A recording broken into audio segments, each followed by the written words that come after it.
Hello hello, je vous retrouve aujourd'hui dans cette vidéo pour vous parler d'une palette de fard à paupières dont à la base j'avais pas vraiment prévu de vous parler. Il s'agit de la Soft Glam, la nouvelle palette de chez Anastasia Beverly Hills. Je vais vous faire une revue sur cette palette et si vous voulez voir un make-up réalisé avec, n'hésitez pas à rester jusqu'à la fin de la vidéo parce que je vous ai fait ce tuto juste après la revue. Alors pour commencer, vous voyez que je suis un petit peu en mode galère. Le fond, j'en ai mis un, c'est un plaid, voilà, donc pas, voilà, rien de fou, loin de là. En fait, je suis actuellement en vacances chez mes parents. Et le petit truc, c'est que j'avais pas du tout prévu à la base de filmer. Ce sont mes copines qui m'ont fait un cadeau d'anniversaire. J'avais pas du tout prévu d'acheter cette palette. Elle me faisait de l'œil, mais à fond. J'ai flashé dessus depuis les premiers teasings sur le compte Instagram d'Anastasia. Mais pour être tout à fait honnête avec vous, le budget n'étant pas là, je pensais faire l'impasse. Donc elles en ont profité parce qu'elles savaient que j'avais flashé dessus pour me l'offrir. Et évidemment, il fallait absolument que je vous en parle, puisqu'elle vient de sortir récemment chez Sephora. Ça fait plus d'une semaine que je la teste et bon, je vais pas tourner autour du pot. J'ai un réel coup de cœur pour cette palette. Je vais vous expliquer ses points forts, ses points faibles, voilà, dans la revue. Donc tout ça pour dire qu'il faut excuser ce décor un petit peu, comment dire, château branlant. En plus, il faut que je me dépêche de filmer parce que vous n'imaginez pas dans quel état j'ai mis le salon pour arriver à faire un pseudo studio. Si ma mère rentre et qu'elle voit son salon dans cet état, je vais me faire trucider. Je vais commencer par vous parler du packaging. Alors en fait, j'aime beaucoup les packaging Anastasia. Ce sont des packaging en velours. Donc, enfin, je sais pas si... Non, je dirais pas du velours. C'est plutôt du daim, je pense. Je la salis. Voilà, c'est exactement le problème en direct live. C'est très salissant. Mais c'est absolument sublime, je trouve. Et puis je trouve ça vachement original. Voilà, d'habitude c'est les palettes en plastique lambda. Et là, voilà, je trouve ça vachement original, mais extrêmement salissant. Alors, voilà, cette petite beauté. Donc, comme vous l'avez vu, c'est une palette de nude. En même temps, soft glam, j'avais envie de dire qu'on s'y attendait, surtout pour la couleur du packaging. Mais voilà les fards, ils sont absolument magnifiques. Je sais pas si vous allez bien voir, si ça va bien rendre, parce que là, bref, c'est un peu la galère. Mais je vais vous faire des close-up, il n'y a pas de souci, vous pourrez voir les fards de plus près. En tout cas, les fards sont vraiment tous sublimes. Il y en a 3 qui sont identiques à 3 fards de la moderne Renaissance. Donc si vous avez déjà cette palette, c'est quand même bon à savoir. Le fard Tempera qu'on trouve déjà dans la moderne, Burnt Orange et si je ne me trompe pas, Cyprus Umber. Voilà, ces 3 fards-là sont exactement les mêmes que ceux de la moderne Renaissance que j'ai également. Voilà. Est-ce que ça me pose un problème? Oui et non. Non, parce que ce sont des fards en fait nudes et des fards qu'on utilise beaucoup. Tempera, c'est le fard que je mets sous le sourcil. Burnt Orange, c'est le fard que je mets généralement en creux de paupière. Et Cyprus Umber, c'est le fard que je mettais généralement en coin externe. Donc voilà, ce sont vraiment les 3 fards, si j'avais dû choisir, que j'aurais voulu retrouver dans cette palette. Par contre, je trouve que c'est quand même dommage de ne pas avoir mis d'autres couleurs. Voilà, pourquoi avoir mis les 3 mêmes, je sais pas, on manque d'inspi, peut-être Anastasia, aucune idée. Voilà, donc dommage oui, après rédhibitoire non. Donc dans cette palette, vous retrouvez 3 finis différents. Vous avez donc les mats comme Dusty Rose ou Tempera. Vous avez des fards irisés comme Fairy et Glistening. Et vous avez des fards, comment je peux dire ça? C'est irisé, c'est... La texture en fait est différente. Je ne saurais pas trop dire quelle texture c'est. C'est pas de la paillette. Ce sont des fards assez particuliers qui me font penser à ceux qu'il y a dans les Huda Beauty. Vous savez, ces fards qu'on ne peut travailler qu'au doigt. Ceux-là ne sont pas à ce point-là. On peut quand même les travailler au pinceau. Ils sont quand même beaucoup plus jolis de travailler avec le doigt ou avec du spray fixateur. En ce qui concerne la pigmentation de cette palette, bon, c'est une palette Anastasia, je n'ai rien à dire. Je sais qu'il y a eu une énorme polémique avec la subculture parce que soi-disant les fards étaient trop poudreux. Je ne suis pas de cet avis du tout. Pour moi, les fards de la subculture étaient des pigments pressés. C'est ce qu'a dit Anastasia d'ailleurs dans plusieurs interviews. Donc il était normal que ce soit poudreux, mais c'était extrêmement pigmenté. Je vous ai fait un article sur cette palette, donc je vous le mets en barre d'infos, n'hésitez pas si vous voulez un avis plus détaillé.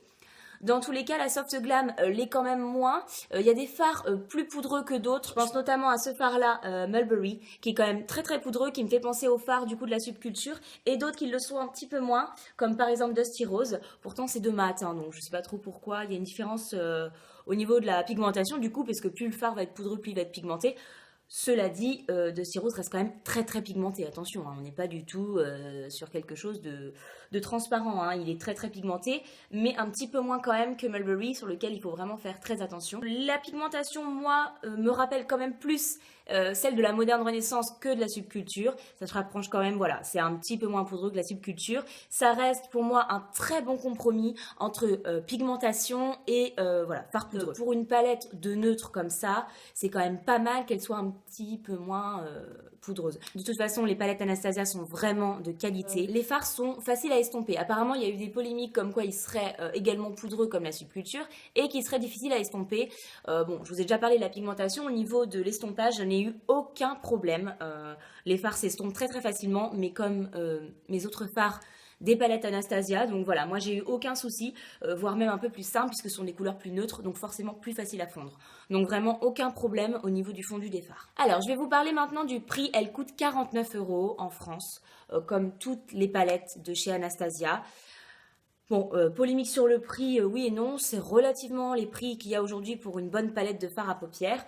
Voilà, moi comme je vous avais dit, en ce moment j'avais pas le budget. J'ai la chance d'avoir des copines absolument géniales qui m'ont fait ce cadeau. Après, 49 € pour une palette, voilà, moi je trouve que la qualité est là, donc moi personnellement ça ne me dérange pas de mettre ce prix-là. Après, je trouve qu'il est justifié par rapport aux autres prix du marché. Dans cette palette, il y a un pinceau comme dans toutes les palettes de chez Anastasia. Si vous avez lu mes articles sur les deux premières que j'ai, donc la Moderne Renaissance et la Subculture, vous savez que autant le côté pinceau plat, je l'adore, autant le côté estompeur, c'est une catastrophe.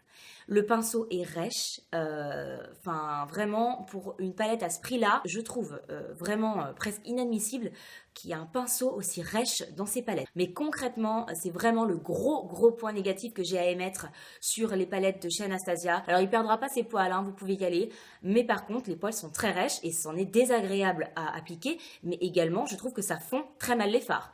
Vraiment, je suis très déçue par ces pinceaux. Cela dit, pour avoir, comme je vous l'ai dit, les deux autres de ces palettes, le pinceau de la Soft Glam, je le trouve mieux. Je dis pas qu'il est génialissime, mais il est mieux. Déjà, la forme, il est plus en pointe. Donc, moi, j'aime les pinceaux assez précis comme ça. Je trouve que c'est super pour faire des make-up. On peut estomper, mais en même temps, voilà, appliquer des fards de manière un peu plus précise. Donc, j'aime beaucoup. Il est quand même beaucoup moins rêche que celui de la Subculture et de la Moderne Renaissance. C'est pas loin d'être le pinceau le plus doux que j'ai pu tester, hein, attention. Mais il est quand même moins rêche. Donc on voit qu'elle a fait un effort peut-être sur cette palette-là. Dans tous les cas, voilà, pour moi ça reste quand même la grosse déception de la palette. Écoutez, voilà, je crois que je vous ai tout dit sur cette palette. N'hésitez pas si vous avez d'autres questions à me les poser en commentaire. Dans tous les cas, vous l'aurez compris, pour moi c'est un immense coup de cœur. J'adore cette palette. Ça reste des nudes, mais des nudes j'ai envie de dire dans mes couleurs. Donc forcément, si je devais craquer pour une palette de nudes, c'était sur celle-ci. Voilà qui est fait. Si vous êtes des fans de nudes, je pense que cette palette doit être dans votre collection. C'est clairement un must-have. Et si comme moi, en gros, les nudes, c'est pas trop votre truc, mais qu'il vous en faut une pour tous les jours, clairement, penchez-vous sur son cas. Je suis amoureuse de cette palette, mais je suis amoureuse de toutes les palettes de chez Anastasia, ou presque.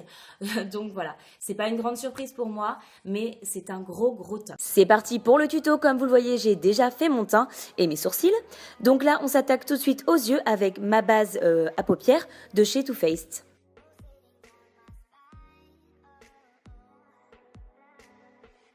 Je prends ensuite le fard orange soda que je vais mettre dans mon creux de paupière avec un pinceau assez fluffy.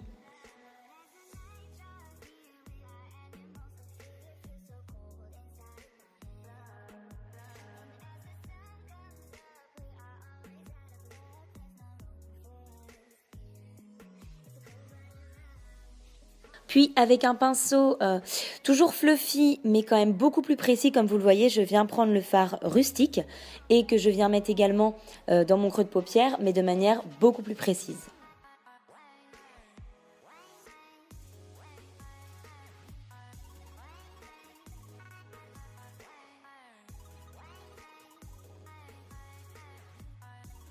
Je viens ensuite prendre le fard Dusty Rose avec un pinceau plat et je l'applique sur toute ma paupière mobile.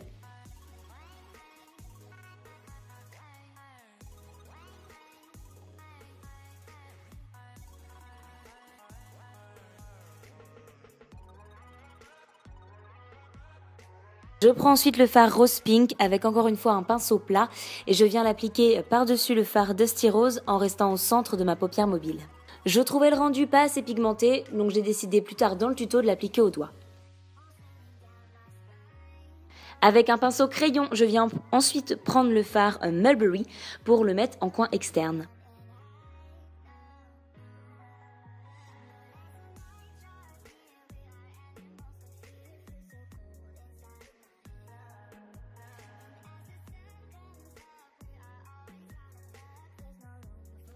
Je prends un pinceau propre, bien fluffy, pour venir estomper le tout.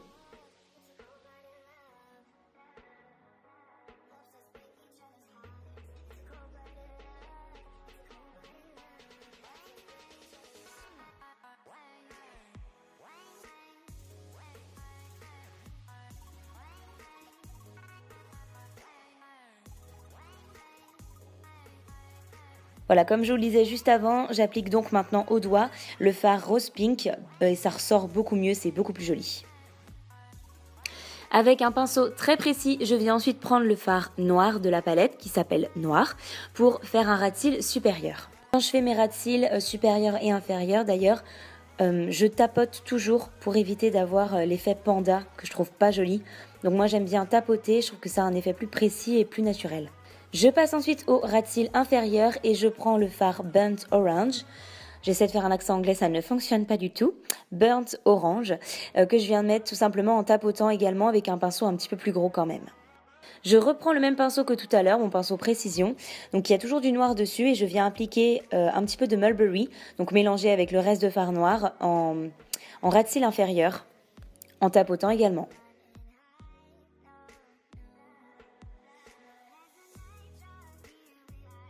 Avec un petit pinceau très précis, je viens prendre le fard bronze qui est en fait un véritable doré. Et je viens l'appliquer au niveau de mon ras de cils inférieur tout en restant dans le coin interne de manière très précise. Je prends ensuite mon recourbe-cils pour me recourber les cils et je vais utiliser comme d'habitude ma base de chez L'Oréal, donc vous savez le côté blanc du mascara Fossil Superstar. Et par-dessus je viens mettre un mascara de chez Sephora dont je ne suis pas forcément fan.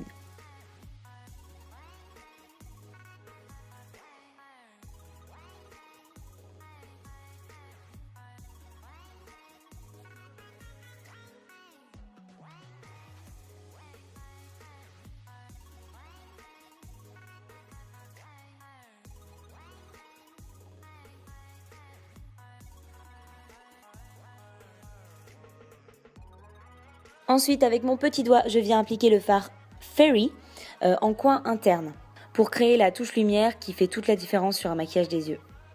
On en a fini avec le maquillage des yeux, je viens maintenant appliquer mon rouge à lèvres et c'est un rouge à lèvres de chez Anastasia évidemment. C'est le Catherine, je le trouve absolument sublime, il est coloré, il en fait pas trop et en même temps, voilà, il rehausse vraiment le make-up, j'adore.